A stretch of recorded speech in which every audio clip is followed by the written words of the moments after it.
नमस्कार, मनीषा टेस्टी रेसिपीमध्ये तुमचे सर्वांचे मनापासून खूप खूप खूप स्वागत। डिसेंबर महिना आला आणि त्यातल्या त्यात नाताळ सण आला की मुलांना एका पदार्थाची आठवण नक्की येते, ते म्हणजे केक।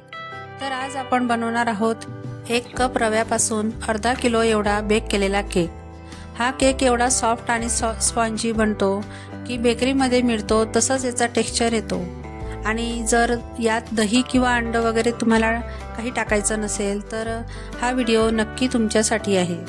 मी इथं काही टिप्सही सांगितलेले आहेत, तेव्हा हा व्हिडिओ तुम्ही शेवटपर्यंत पहा आणि पटकन लाईक, शेअर आणि सबस्क्राईबही नक्की करा। चला तर मग रेसिपी सुरू करूया। प्रथम आपण केकचे बॅटर तयार करून घेणार आहोत। तर त्यासाठी इथं मी एक बाउल घेतलेला आहे आणि त्यात केकसाठीचे साहित्य आपण बघणार आहोत। तर इथं मी 1 वाटी बारीक रवा घेतलेला आहे। तुमच्याकडे जाड रवा असेल तर तो मिक्सरला फिरवून घ्यायचा आणि तुम्ही घरातील कोणत्याही एका वाटीचं माप सेट करून घ्यायचं आहे। आता इथं मी पाऊण वाटी दूध घेतलेलं आहे आणि आता ते रव्यामध्ये थोडं थोडं करत टाकायचं आहे आणि रव्यामध्ये व्यवस्थित मिक्स करायचं आहे। आता मी हे पूर्ण दूध यामध्ये टाकून घेतलेलं आहे। आता परत हे व्यवस्थित मिक्स करून घ्यायचं आहे। रव्याचं मिश्रण मला थोडंसं कोरडं वाटतंय, त्यामुळे मी यामध्ये थोडंसं दूध अजून परत टाकून घेणार आहे। तर 2 ते 3 टेबलस्पून इथं दूध मी टाकून घेतलेलं आहे आणि आता हे व्यवस्थित मिक्स करून घ्यायचं आहे। या पद्धतीने आपल्याला हे रव्याचे मिश्रण 10 ते 15 मिनिटं असंच ठेवून द्यायचं आहे। त्यामुळे रवा मस्त फुलतो आणि आपला केकही मस्त सॉफ्ट येतो। रवा आता मुरतोय तोपर्यंत आपण दुसरी स्टेप करून घेणार आहोत। आता इथं मी एक केक टिन घेतलेला आहे। तुमच्याकडे जर असा केक टिन नसेल तर तुम्ही कोणताही कुकरचा डबा किंवा भांडं घेतलं तरी चालेल। आता आपल्याला यामध्ये बॅटर टाकून घ्यायचं आहे, त्यासाठी याला तयार करायचं आहे। तर मी अगोदर याला तेल लावून घेतलेलं होतं, नंतर थोडासा मैदा भुरभरून घेतला आहे। तुम्ही याच्याऐवजी बटर पेपरचाही वापर केला तरी चालेल। आता आपली जी पुढची स्टेप आहे ती म्हणजे आपण इथं आता केक बेक करून घेणार आहोत। तर मी इथं कोणत्याही ओव्हनचा वापर करणार नाही। तर इथं मी एक पातेलं गॅसवर गरम करायला घेतलेलं आहे आणि त्यामध्ये थोडंसं मीठ टाकून घेतलेलं आहे। तुम्ही मीठ नाही टाकलं तरी चालेल। नंतर एक स्टँड किंवा वाटी ठेवून घ्यायची त्यामध्ये आणि असं झाकण ठेवून त्याला व्यवस्थित गरम करून घ्यायचं आहे। तर आता आपल्या महत्त्वाच्या 2 स्टेप झालेल्या आहेत आणि आता आपण रवाचं जे बॅटर आहे ते बघून घेणार आहोत। तर इथं बघू शकता रवा मस्त असा फुललेला आहे आणि सॉफ्टही झालेला आहे। त्याला व्यवस्थित असं मिक्स करून घेतलेलं आहे मी आणि आता त्यामध्ये काही साहित्य आपण टाकून घेणार आहोत। तर इथं मी दुधावरची फ्रेश साय टाकून घेणार आहे।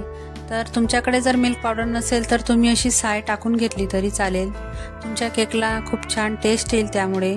तर इथं मी 3 ते 4 चमचे साय घेतलेली आहे। आता त्यामध्ये अर्धी वाटी, ज्या वाटीने आपण रवा घेतलेला आहे त्याच वाटीने अर्धी वाटी मैदा घेतलेला आहे। मैदा आपल्याला यामध्ये टाकून घ्यायचं आहे। नंतर आता यामध्ये मी पिठी साखर ॲड करून घेणार आहे। तर साखरही मी अर्धी वाटीच्या थोडं जास्त साखर घेतलेली आहे, म्हणजे पाऊण वाटी साखर मी इथं घेतलेली आहे। तुम्ही जर जास्त गोड खात असाल तर पूर्ण 1 वाटी पिठी साखर घेतली तरी चालेल। नंतर त्यामध्ये आता 2 पड्या भरून तेल टाकून घेतलेलं आहे। तुम्ही तेलाऐवजी तूप किंवा बटर घेतलं तरी चालेल।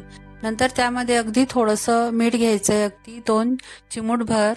नंतर आता हे बॅटर व्यवस्थित एकजीव करून घ्यायचं आहे आपल्याला या पद्धतीने। नंतर आता त्यामध्ये परत आपण दूध टाकून घेणार आहोत। तर दूध इथं रूम टेम्परेचरमध्येच घ्यायचं आहे। मी 1 वाटी दूध इथं घेतलेलं आहे, थोडंसं दूध टाकून घेतलेलं आहे अगोदर आणि हे आता व्यवस्थित या बॅटरमध्ये मिक्स करून घ्यायचं आहे या पद्धतीने। आणि आता इथं एक टिप लक्षात ठेवायची की जेव्हा आपण हे बॅटर असं मिक्स करतो तेव्हा एकाच डायरेक्शनमध्ये करायचं, त्यामुळे यामध्ये हवा भरली जाते आणि आपला जो केक आहे मस्त स्पॉन्जी आणि जाळीदार होतो। तर इथं बघू शकता हे बॅटर एकदम स्मूथ असं होत चाललेलं आहे आणि 2 ते 3 मिनिटं असंच फेटल्यानंतर हे बघू शकता बॅटर एकदम छान सॉफ्ट असा आपला हा जो रवा आहे तो झालेला आहे। तर आता त्यामध्ये आपण महत्त्वाचे जे पदार्थ आहेत ते टाकून घेणार आहोत। तर यामध्ये मी 1 आणि अर्धा चमचा म्हणजे 1.5 चमचा बेकिंग पावडर टाकून घेतलेली आहे। याच्यावर पावडर आपल्याला टाकायची नाहीये। नंतर अर्धा चमचा इथं बेकिंग सोडा टाकून घेतलेला आहे। नंतर एक छोटा चमचा मी इथं व्हॅनिला इसेन्स टाकून घेतलेले आहे। तुमच्याकडे जर नसेल तर तुम्ही वेलची पावडर टाकली तरी छान टेस्ट येते केकची। नंतर आता जे अर्धी वाटी दूध राहिलेलं होतं त्यातलं थोडंसं दूध मी यावर टाकून घेतलेलं आहे। दूध टाकल्यानंतर हे लगेचच फेटायचं आहे आणि व्यवस्थित असं मिक्स करायचं आहे। आपल्याला सुरुवातीपासून अगोदर 1 वाटी दूध लागलेलं आहे, नंतर अर्धी वाटीच्या थोडं जास्त दूध आपल्याला यामध्ये लागलेलं आहे। तर आता हे बॅटर बघू शकता, या पद्धतीचंच आपल्याला बॅटर करायचं आहे।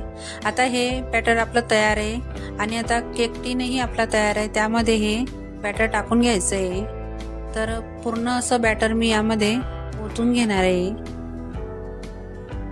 बॅटर टाकल्यानंतर हे केक टीनचं भांडं आहे ते व्यवस्थित असं टॅप करून घ्यायचं, म्हणजे त्यातील जे बबल्स असतात ते निघून जातात आणि आपला जो केक आहे तो व्यवस्थित येतो। तर आता बॅटर टाकून झालेलं आहे आणि त्यावरनं मी आता ड्रायफ्रुट्स टाकून घेते। तुम्ही ड्रायफ्रुट्स ऐवजी चेरी, पपिता वगैरे जे काय तुम्हाला आवडत असेल चॉकलेट ते टाकून घ्यायचं आहे। नंतर आता आपलं बॅटर व्यवस्थित पूर्णपणे तयार आहे। आता इथं जे भांडं ठेवलेलं होतं आपलं तेही गरम झालेलं आहे। नंतर आता मी हे केक टीनचं भांडं आहे ते यामध्ये व्यवस्थित ठेवून घेणार आहे। केक टीन ठेवल्यानंतर त्यावर आता झाकण ठेवून 30 ते 40 मिनिटांपर्यंत आपल्याला हे व्यवस्थित बेक करून घ्यायचं आहे। 30 ते 40 मिनिटांनंतर बघू शकता आपला केक एकदम व्यवस्थित परफेक्ट असा बेक झालेला आहे। मी चाकूच्या साहाय्याने तुम्हाला दाखवते। चाकू व्यवस्थित क्लीन आला आहे म्हणजे आपला केक व्यवस्थित बेक झालेला आहे। आता मी याला काढून घेणार आहे आणि थंड करण्यासाठी 10 ते 15 मिनिटं याला ठेवून देणार आहे। तर केक आपला अजून गरम आहे, अजून 10 ते 15 मिनिटं याला व्यवस्थित थंड करून घ्यायचं आहे। केक थंड झाल्यानंतरच त्याला काढून घ्यायचं आहे। तर आता केक पूर्णपणे थंड झालेला आहे आणि त्याला अगोदर मी चाकूच्या साहाय्याने अशा आजूबाजूच्या कडा मोकळ्या करून घेणार आहे। नंतर एक प्लेट त्यावर ठेवून असं पलट करून घेणार आहे आणि थोडंसं वरतून टॅप करून घ्यायचं आहे। आणि आता बघू शकता आपला केक एकदम रेडी आहे। भांड्यालाही जे आपण मैदा वगैरे भुरभुरलेला होता तोच थोडाफार चिकटलेला आहे। केक अजिबात भांड्याला चिकटलेला नाही आहे आणि तुम्ही बघू शकता अजिबात केक आपला जळालेला सुद्धा नाही आहे आणि किती सॉफ्ट असा तयार झालेला आहे। आता मी तुम्हाला चाकूच्या साहाय्याने हे कट करून दाखवते। तर बघू शकता तुम्ही किती सॉफ्ट असा आपला केक कापला जातोय आणि बघा दिसायला किती सुंदर दिसतोय, रंगही एकसारखा आलेला आहे आणि एकदम सॉफ्ट असा आलेला आहे। जाडीही बघू शकता तुम्ही किती छान पडलेली आहे आणि हे बघा मी असं दाबून दाखवते तुम्हाला, एकदम मस्त सॉफ्ट नरम असा केक आपला तयार झालेला आहे। आतूनही बघू शकता किती छान जाडी पडलेली आहे। तुम्ही याच पद्धतीने जर केक बनवला तर तुमचा केकही खूप छान येईल। कमी साहित्यात आणि झटपट असा हा आपला केक तयार होतो आणि खाण्यासही अप्रतिम असा लागतो। टेस्ट फार छान लागते। एक वेळा नक्की ट्राय करून बघा आणि महिन्याच्या शेवटी सेलिब्रेशनसाठी आणि नाताळसाठी तुम्ही ही रेसिपी नक्की ट्राय करा। आणि हो, तुम्हाला जर ही माझी रेसिपी आवडली असेल तर प्लीज माझ्या चॅनलला लाईक करा, शेअर करा आणि सबस्क्राईबही नक्की करा। चला तर मग पुन्हा भेटूया अशाच एक नवीन रेसिपी सोबत। तोपर्यंत मस्त खा आणि स्वस्थ राहा।